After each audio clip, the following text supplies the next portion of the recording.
Taba.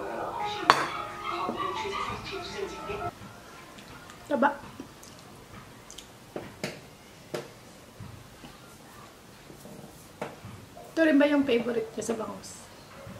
Hi guys! Tara, gawa tayo ng Spanish style bangus. Ang tagal ko na itong gustong gawin dahil hindi pa ako nakakakain na rin.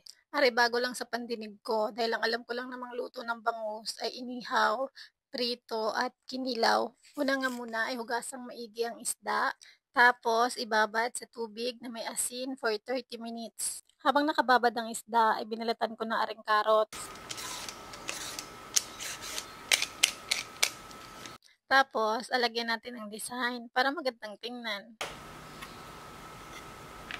Alam niyo po ba, siguro mga 17 or 18 years old ako nung una akong makakain ng bangus. Kasi sa probinsya, puro isda sa dagat lang yung nakakain namin. Nung nakapunta lang ako ng Laguna, tsaka lang ako nakakain ng bangus. Unang natikman ko ay inihaw na bangus. Grabe, sobrang sarap na sarap ako nun. Lalo na yung sa tiyan, tapos may lamang kamatis at sibuyas. Naglagay nga din pala ako nitong isang buong bawang, pamintang buo, laurel, mantika at tubig. Maganda sana kung olive oil yung gamit para healthy kunyari. Kaya lang wala ako nun, kaya ito na lang mantika na nabibili sa palengke. Tapos, ipatas mo lang siya ng ganyan. Unahin yung carrots para hindi masunog yung isda mamaya.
Sarap. Nilagyan ko ito ng sabaw nito. Tikman natin! Excited na ako.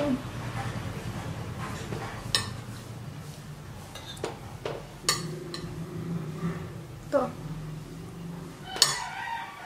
Siyempre na natin itong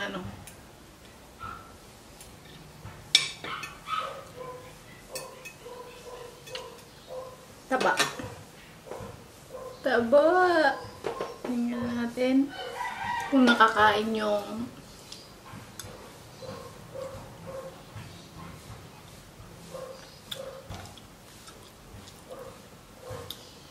sarap.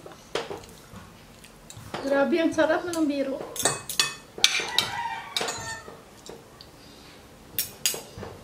Magkamay ako. Parang masarap magkamay.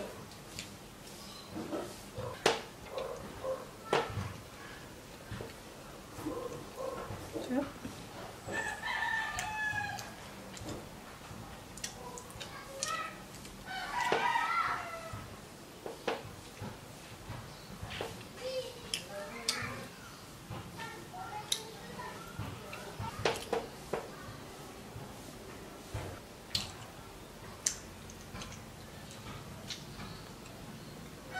Ang lambot ng buto niya.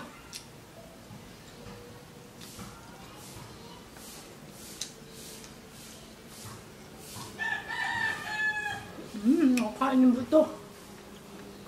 Walang tapon.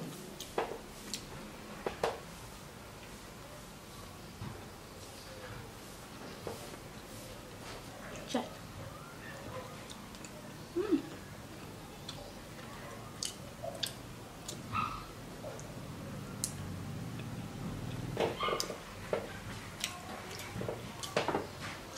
Nako.